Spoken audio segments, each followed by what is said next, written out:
Question, what is the best way to call your family to the da'wah and how to call them to tawheed?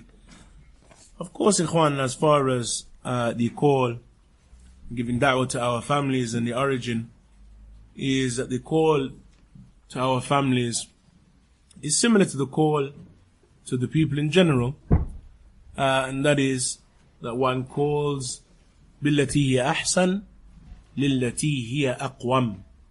Billati hiya ahsan lillati hiya aqwam. One calls in a manner that is better, in a goodly manner, and with that which is, or calls to that which is upright and that which is correct. As far as the manner in which a person calls, then the call and giving da'wah generally revolves around, as Ahl al-Ilm mentioned, three main areas of understanding. That firstly, a person should be acquainted with the hal or the state of the person that one is calling. Secondly, that a person should be acquainted with the manner in which da'wah is given. And thirdly, that a person is acquainted with that which he is calling to. Those three areas of the da'wah or of ma'rifah and of understanding, the person who calls to Allah subhanahu wa ta'ala, elementary. It is a must that he's acquainted with how to give da'wah, otherwise he will corrupt his call. Since the method of calling, no doubt, has an effect upon the waqa' and the manner in which that kalima or that statement or that call is received. Similarly, that a person is acquainted with the hal of the mad'u'een, or those who are called to Allah subhanahu wa ta'ala. What is their state? And the Prophet ﷺ, when he sent Mu'adh ibn Jabal and Abu Musa al-Ash'ari to Yemen, he said that you are going to a people of the book. He informed them of the state and the hal of those who they were going to give da'wah to, that they may be acquainted with what is best in terms of calling them. And thirdly, with the manners of giving da'wah, the mannerisms and the principles related to calling to Allah Azza wa Jal. Yani what does one begin with?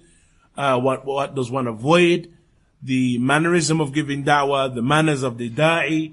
All of those affairs are of major importance, particularly with the family, and even more so as it relates to one's parents. And we have a goodly example with Ibrahim alayhi salatu wasalam, who was mentioned earlier.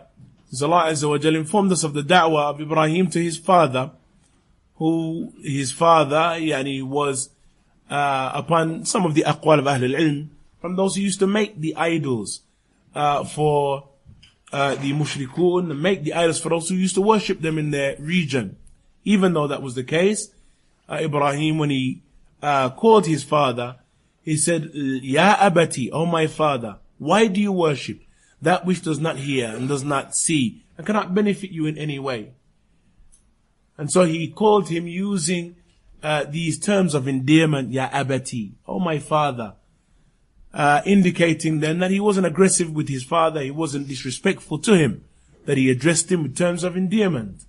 Similarly, that he used wisdom when he would speak to him and when he addressed him. He said, Ya abati, qad ja'ani min al-ilmi ma lam ya'tik fattabi'ni ahdika siratan sawiyya. He said, Oh my father, there has come to me from knowledge that which has not come to you.